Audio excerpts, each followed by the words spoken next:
y'all. I'm April. And I'm Caroline. And this is your Bloody Happy Hour. Caroline, are you ready for this? This is your newest guilty pleasure. It's the bloodiest part of your week. Did we say something about it also being happy hour? Show did. Because we about to be sipping on some murder. Bloody happy hour.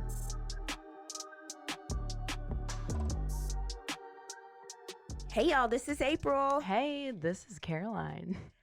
Hey, just in case you're wondering, that is Caroline. I'm looking at her in the flesh.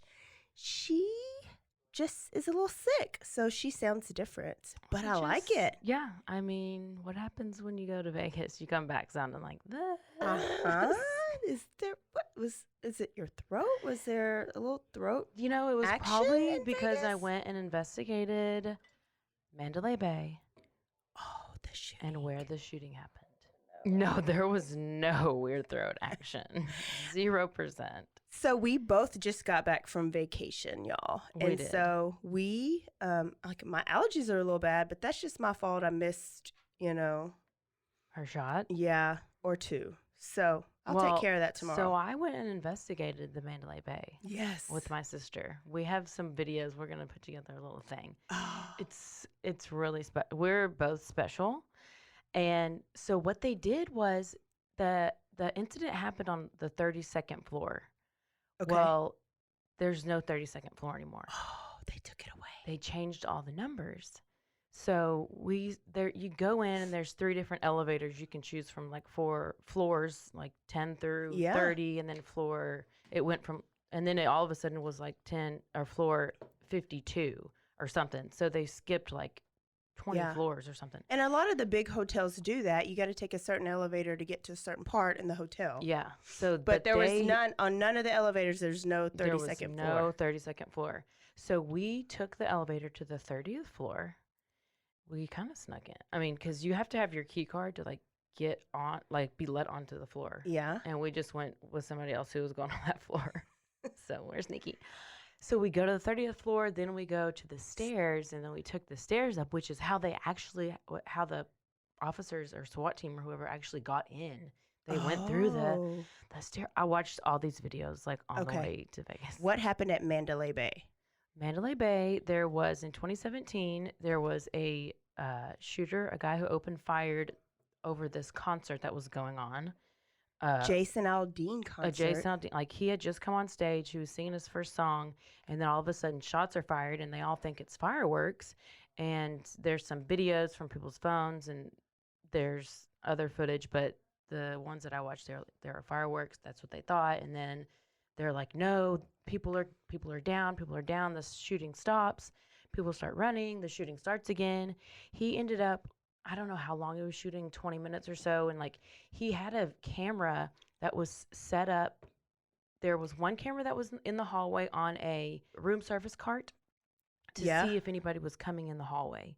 And there was another camera he had set up attached to the peephole of the door to see if anybody was coming down the hallway. Because where his room is, it was a suite, so it was the very end of the hallway. Did you take pictures of we walked. This? Oh, yeah, we walked up and down the hallway. So keep the story there because I don't want a spoiler alert.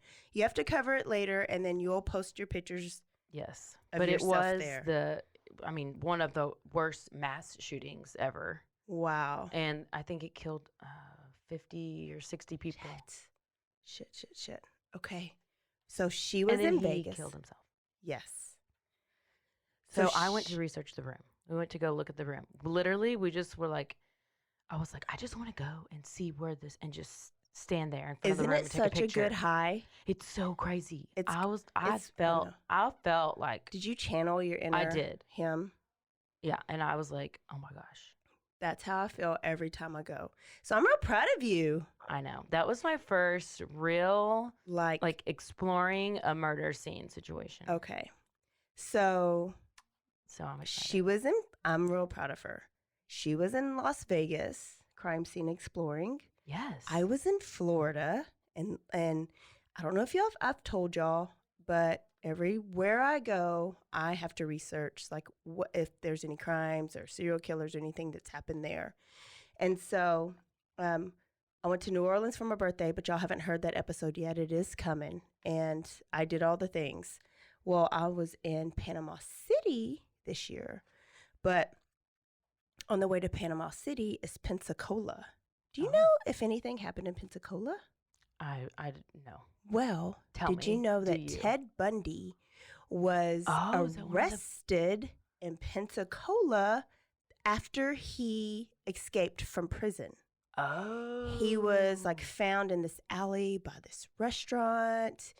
And I've been there before. So I went to Pensacola a couple years ago, and that's like, I took a picture of that. I went there, and my husband just knows he has to drive me around to these places. And then we went to Emmett Smith High School because Emmett Smith's also from Pensacola. So there was a weird one because that's what I love. But then he was like, well, then we need to go to this.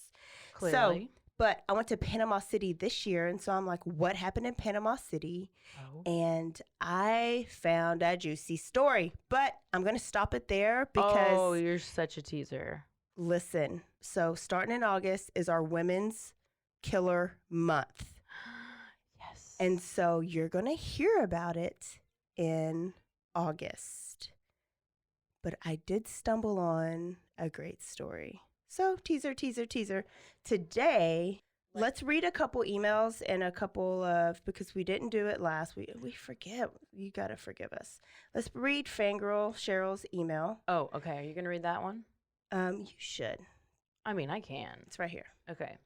This is from Fangirl Cheryl. She says, hey, April and Caroline. Wanted to send this email to let y'all know you have one big old super fan here in Lorena, Texas. Keep the good stories coming. I want a fan from out of town. Out of town fan. So I don't know if I read this one yet, but here's one. I have to admit that this has become my guilty pleasure every week. These ladies are energetic and witty while being informative. You won't be disappointed. This is from Mudbugs for Life.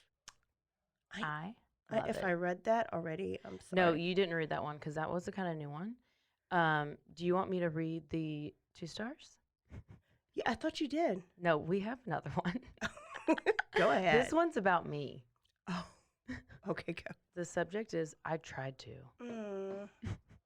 This is the second one, right? We read that first one. There was I tried, and this is I tried too. Yeah, the first one I read was I tried, and now this one's I tried to. And this is Sunny D 1102. Yes.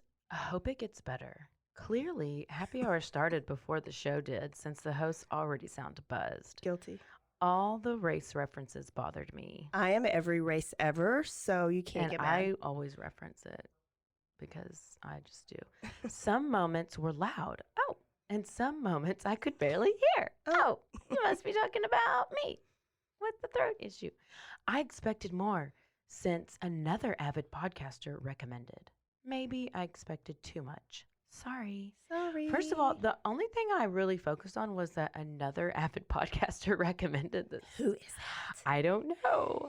But they obviously did not set up expectations for her, and this clearly. is also episode 2, so. Oh. When we got this was like episode 2, episode 3. It's in the beginning. So we're learning. We're trying. Oh, yeah. But we take all this really into consideration. No, Constructive criticism is great. I love it. I love all the stars, but mainly 5. Well, I'm drinking my, this is supposed to help your throat feel better. And I had whiskey yesterday to help my throat feel better. Like a hot toddy. Mm-hmm. Oh, yeah. That's a real thing. I didn't do a hot toddy today, so I just have my wine. You just got some red wine. Yeah, that's why my voice sounds extra sexy. So, listen, it's just Tito's, and I got my own little hydration mix in it. If you guys want us to test out any of your wines or beers, you just send them right over. Oh, yeah. And we'll test them out and tell people how we love them. She's drinking Josh. Living a bougie life. That's real bougie of you. Yeah. Okay, I have one story, and then I'm going to go into my thing. So I'm an aunt, okay? So I'm Aunt Sissy.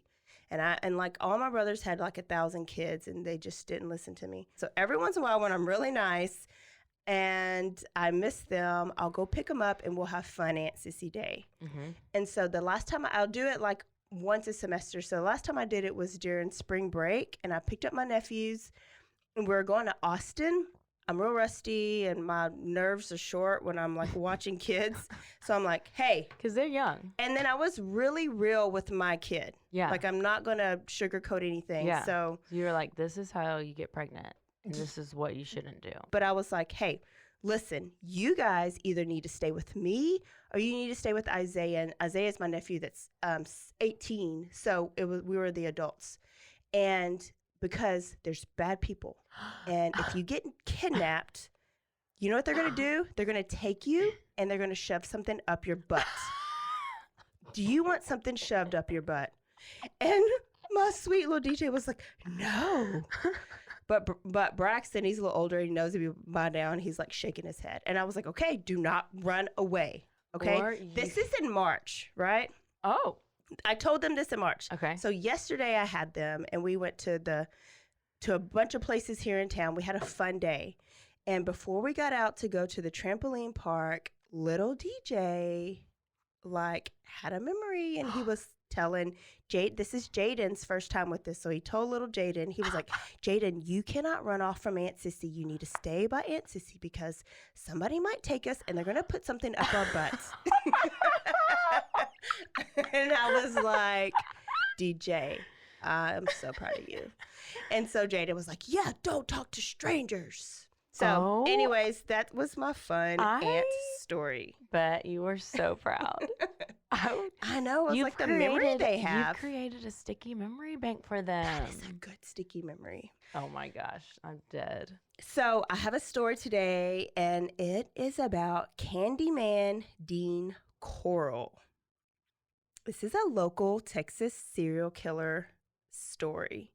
And so I'm in a book club. I started a book club here in Waco, Crime and Wine, and one of my book club members told me about him.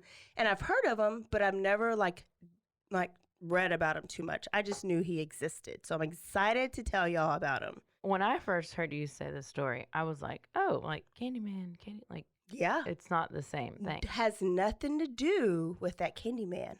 So let me tell you about Dean Corll. Okay, are you ready? Yes. Dean Corll, he was born in Fort Wayne, Indiana in 1939. Okay, he, reportedly had a decent, normal childhood. He had his mom and had his daddy. They were married for most of his life, but eventually got divorced. But they missed each other, and so they ended up reuniting. Okay. So, things were great, and then that's how they came back to Texas, or came to Texas. They moved to Pasadena. I have no idea where that is. Pasadena? Mm-hmm. Oh, it's over there. Okay, thought so. But guess what? Their honeymoon didn't last very long because they ended up getting a divorce, but they were both like, peace out. We're not meant for each other. So there was Dean Corll and his brother. They both stayed with their mom but had good contact with their dad. So it wasn't like a messy, ugly divorce where dad was totally out of the picture. They still had a daddy.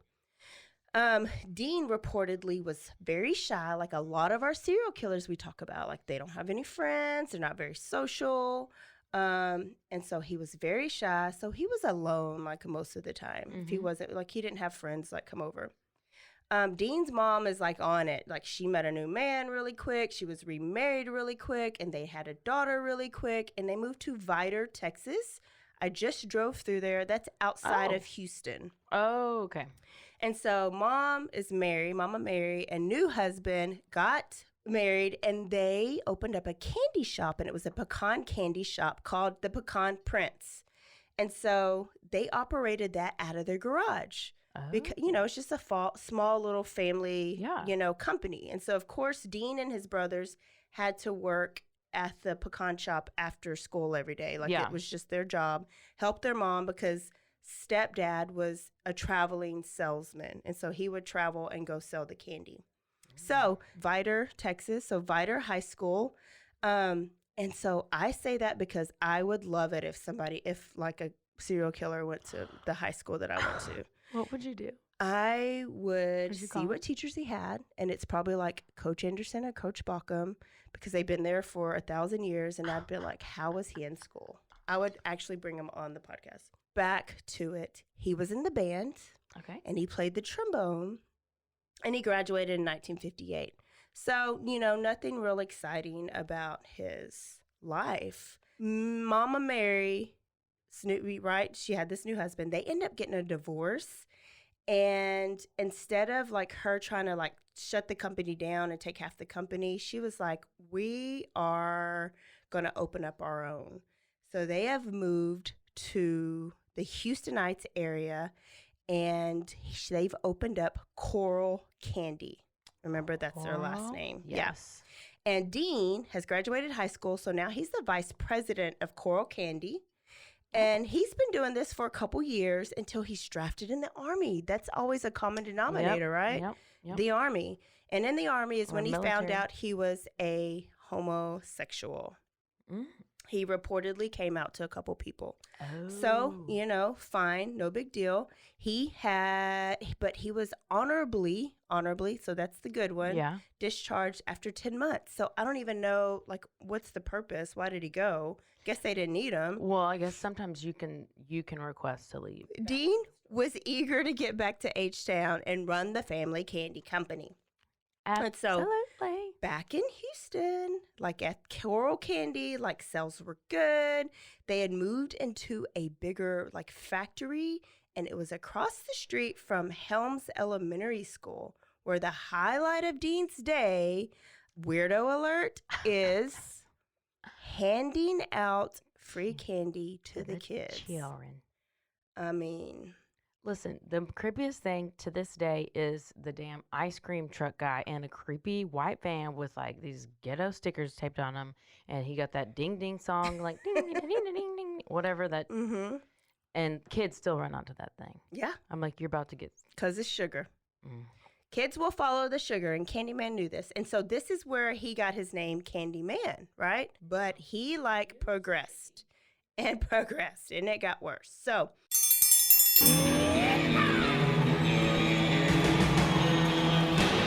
Hi, I'm Hank. You might remember me from a show called King of the Hill. Check out a King of the Hill rewatch podcast. These boys ain't right, but they are funny. Find the podcast anywhere you get your podcasts or at roguemedianetwork.com. I tell you what.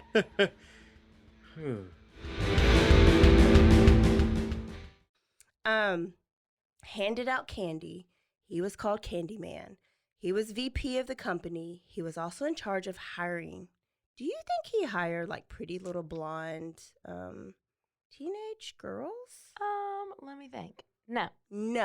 He only hired teenage boys. Shock. So Corll Candy was them that old? run by him, teenage boys, and Mama Mary. Oh my gosh. But one boy made an outcry, and went and told Mama Mary that Dean came onto him and like felt him up.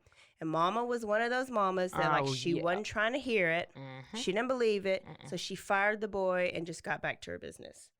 And so Dean went a step further, because passing out candy wasn't enough, because they're just passing by. He made this fun little game room in the back of the shop where he put pool tables, he put games, he put lighting, he played music, he had all the free candy. I mean, so I'd that go there. all the local youth Yeah. would come and hang out after school. So he was having the time of his life. But guess what? No girls were allowed. So it was boys. So by 1967, Dean had befriended a sixth grader. Okay. How old is he right now? I mean, he graduated high school in 58. So this is like 10 years later. Yeah. Almost. So almost 30. Yeah. Yeah. Yeah. So he he's a befriended a sixth grader named David Brooks. Dean and David, like, they hung out all the time. They hung out with other teenage boys. They hung out at the candy shop. Dean would take him on trips to the beaches. He would give him money. He would buy him things. It started off like big brother / father figure type thing, until this is something no father figure or brother-like figure should ever ask you to do. So Dean took David to the candy shop, and he let him lick the lollipop. what happened is David always liked money and needed money. So Dean convinced him, hey, if you give me a blowjob, I'll pay you for it. So then that progressed the relationship to a weird, even more weird level. No. David's family eventually divorced. And so he was going back and forth from Beaumont to Houston and Beaumont to Houston. And Dean was like, hey, just move in with me and drop out of school. So David did. So now he's got this 15-year-old by now living with him. And David has dropped out of school. And for some reason in 1968, the candy shop closes down. It's not doing good. Mama Mary got another divorce. Oh, gosh. And she moved to Colorado with Dean's sister. And so even though Dean was really close to his mom, he never saw her again. They just talked. What? So now Mama's no longer in the picture to maybe my gosh. monitor and guide. No. Yes. Not yes. that she was a great guide, really. Dean got a job at Houston Lighting, and he actually works there until he died. ... Spoiler. What? Yes, he dies. But you just don't know how he dies yet. So just wait for it. I'm So, waiting. Dean is now in his 30s, and he's bored with just blowjobs from David. So he begins to pick up teenage boys and hitchhikers. And he picks up a boy named Jeffrey, 18-year-old Jeffrey Honan. He was hitchhiking from Austin to Houston to go see his girlfriend in Houston. Jeffrey was never seen again until his body was found on High Island Beach.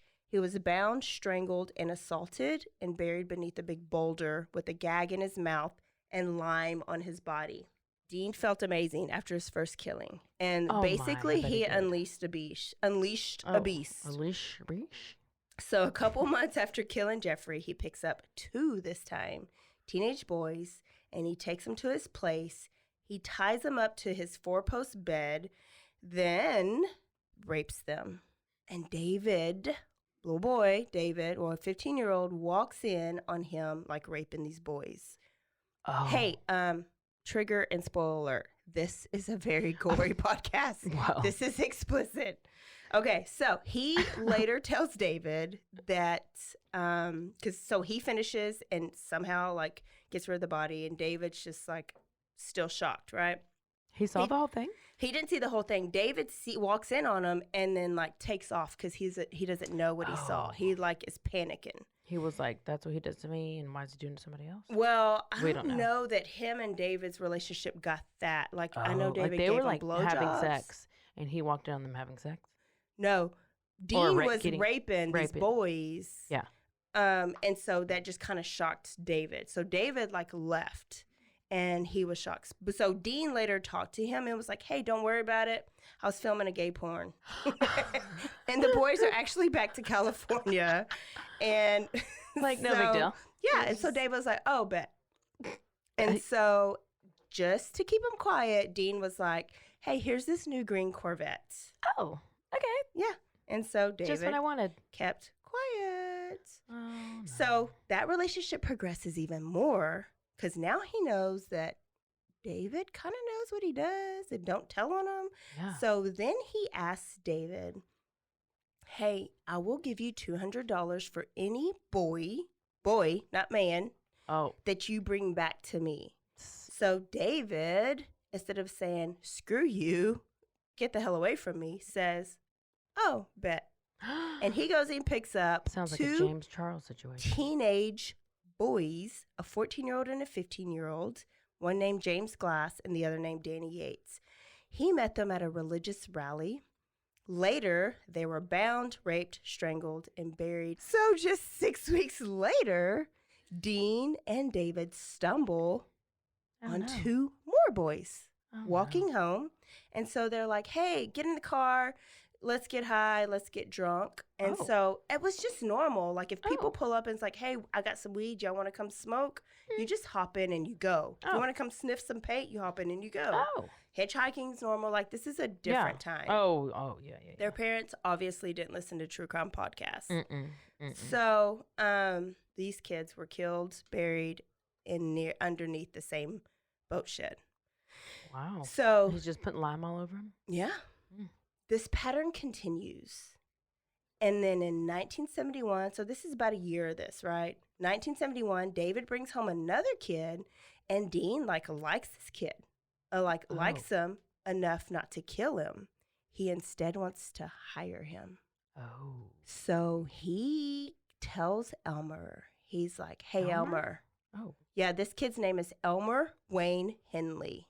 So Elmer Wayne Henley is now there. And Dean tells him, hey, I'm involved in this white slavery ring. Oh. And so if you bring me boys, I can pay you to bring me boys. But they got to be white and they got to be boys. And so Henley's like, hell no.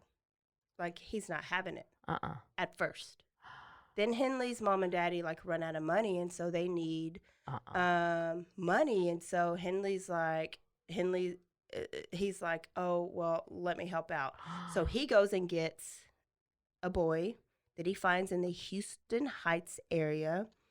And he says, let's go smoke some weed. I got this stabbing cabin over here. He didn't say stabbing cabin, but that's what it is. That's what it is. And then they're high, and he says, hey, look at these trick handcuffs. You should try them. And when he puts them on, they're not trick handcuffs. He's handcuffed. Dean kills him. Oh, my God. And he's later buried at the High Island Beach. And this boy was never identified. They never got his name. When they found his body, he was never identified. What? So now this duo of Dean and David is now a trio of Dean, David, and Elmer. Elmer, you never should have went. Damn it, Elmer. So abductions continue from till 1973. And Elmer and David are both just delivering. It's like the DoorDash of boys. Oh, they're just delivering gosh. young boys to Dean. And most of them were strangled. Some were bludgeoned. Some were shot. But all of them were raped, bound, and buried in small burial spots around Houston and on Lake Sam Rayburn, which is a nice lake we've been wanting to take the boat out to. Oh, okay. So, August 8th, 1973, Elmer is tired. In his mind, this is his day off, okay? Oh, my He's gosh. I'm just going to grab my friend Tim Curley, and we're just going to get drink and sniff some paints. He's not trying to find any boys right now. He's just drinking and sniffing some paint. Yeah, it's the thing? It's the thing. Oh. I guess in the 70s. So he's drinking with Tim, right? That's where I was. Drinking with Tim and smoking with Tim, or sniffing paint with Tim. This is Elmer. And then they get hungry, so they go get some food. And at the food place, they hear screaming and shouting. And their friend Rhonda Williams' dad was very abusive and just beat her ass. And so they're like, hey, just come with us, come numb the pain, come get high, and come get drunk. So they invite her to go back to this Dean stabbing cabin. So this pissed Dean off. Oh, she's a girl. Girls are not allowed. Why would he do that? So he didn't say anything, Dean. I mean, he said something, but he didn't throw a fit. He just waited until they partied hard enough to pass out. Oh, my. And so when they passed out, he tied them all up, including Elmer. Uh-oh. So Elmer eventually woke up, and when he woke up, Dean was pissed. He had a knife. He was threatening to kill him. And because basically he ruined everything by bringing a girl into his famous, secretive cabin. Stabbing cabin. So, listen, Elmer's pretty good with his words. And so Elmer's like, hey, you know what? Let's just get some fun out of this. I'm sorry. Brought a girl in. Why don't you rape Tim? I'll rape Rhonda. We'll tag team him. Oh, my God. And did you hear their conversation? I kind of add my own shit in there, but this is what Elmer tells Dean to convince I was just Dean making sure. to I didn't untie know him. you were there. I mean, I might have wrote him a letter. Elmer was like, untie me. We're going to tag team. I'm going to get Rhonda. You're going to get Tim. And Dean was like, oh, yeah, that sounds good, bet. So he untied him. And then by this time, Tim and Rhonda are waking up too. And they're like, what the hell's happened? Why are we tied up to this torture chamber board? And Elmer grabbed his gun and shot Dean while he was butt naked. Turned on him, shot him in the butt. Butt naked Oh. and raping his friend Tim. So he let his friends, like, untied them. He threw the gun down, and they called the police. Because Elmer was like, this is it. Like, this, I've had enough. I'm not about this life anymore. He told the police everything. Now, let me just, like, tell you.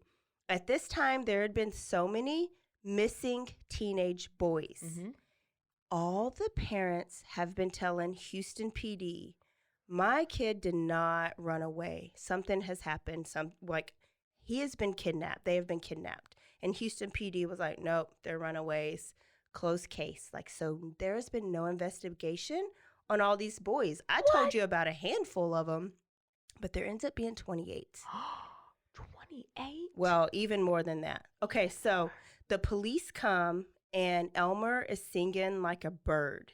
And he told everything that they done the past 3 years. Him, what he did, what David did, what Dean did, how Dean's dead on the floor, but he was the one that did it all. Yeah. And then he took the police to all the burial grounds. He took them to the boat shed and all the burial grounds that he knew of, because remember, he came in late. So all the victims were wrapped in clear plastic wrapping.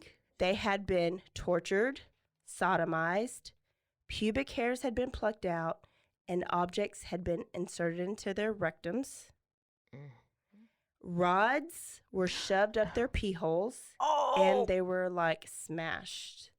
They had gags in their mouth and tape around their mouth and their face to suffocate and muffle them. Yes. Oh my Muffle their screams. God.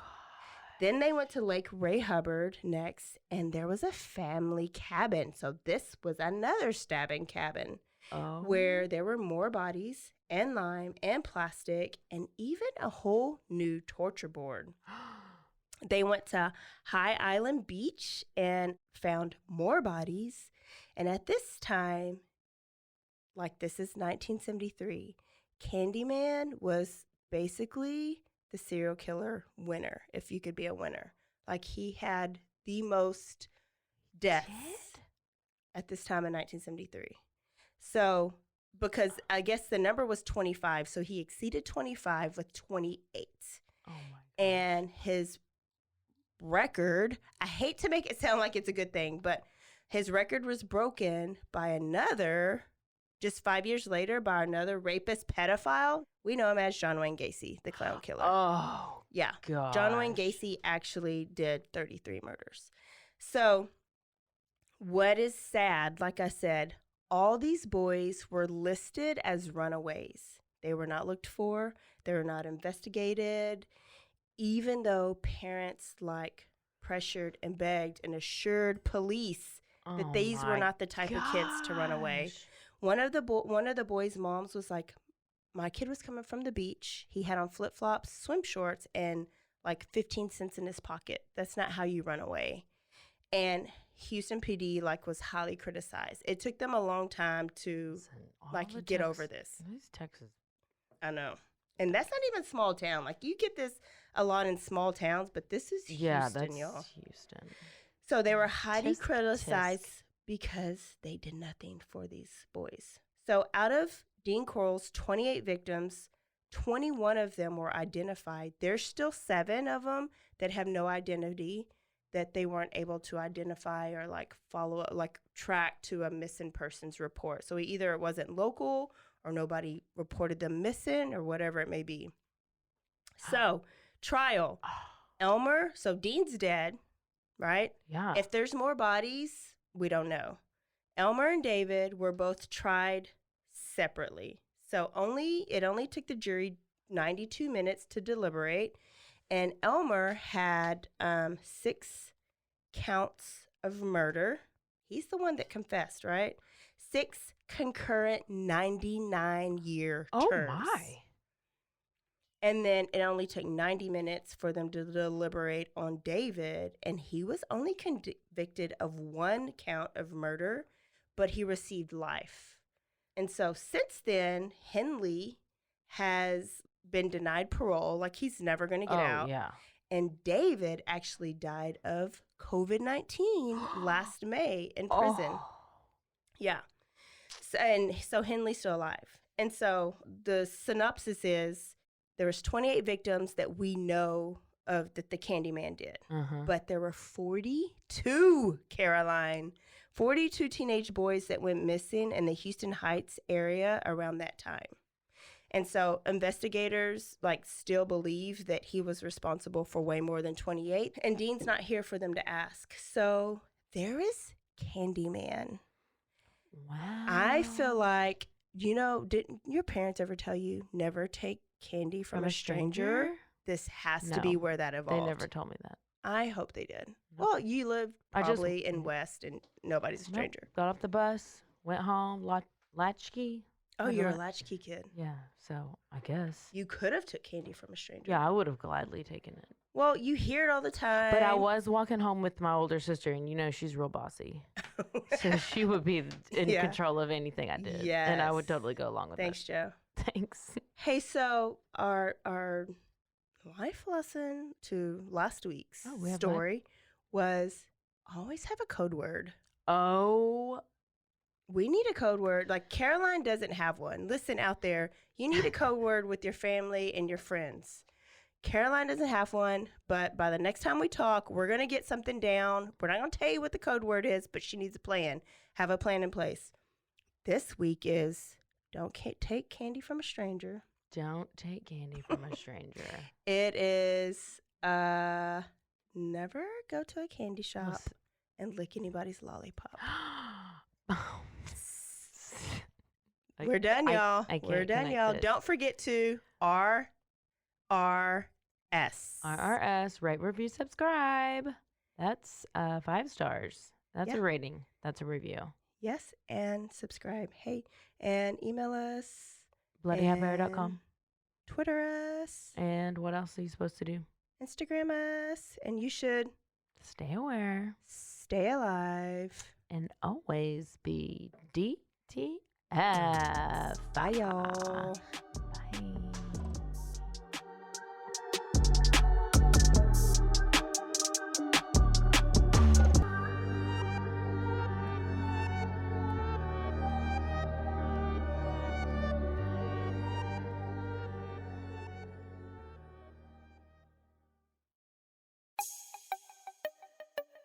This has been a Rogue Media podcast.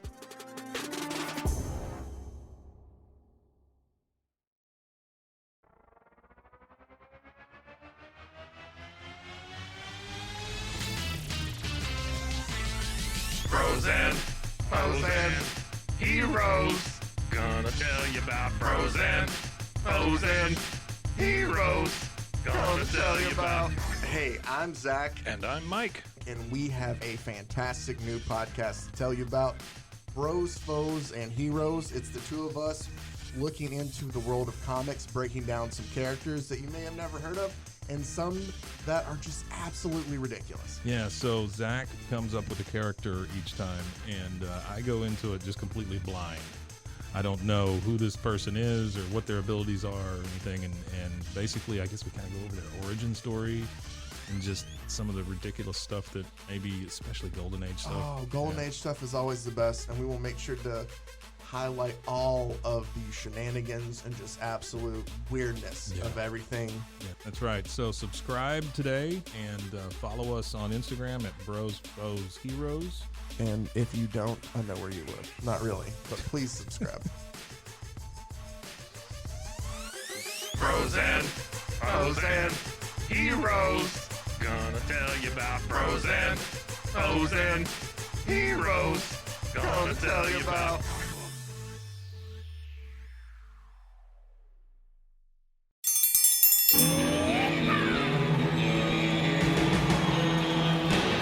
Hi, I'm Hank. You might remember me from a show called King of the Hill. check out a King of the Hill rewatch podcast. These boys ain't rap, but they are funny. Find the podcast anywhere you get your podcasts or at roguemedianetwork.com. I tell you what.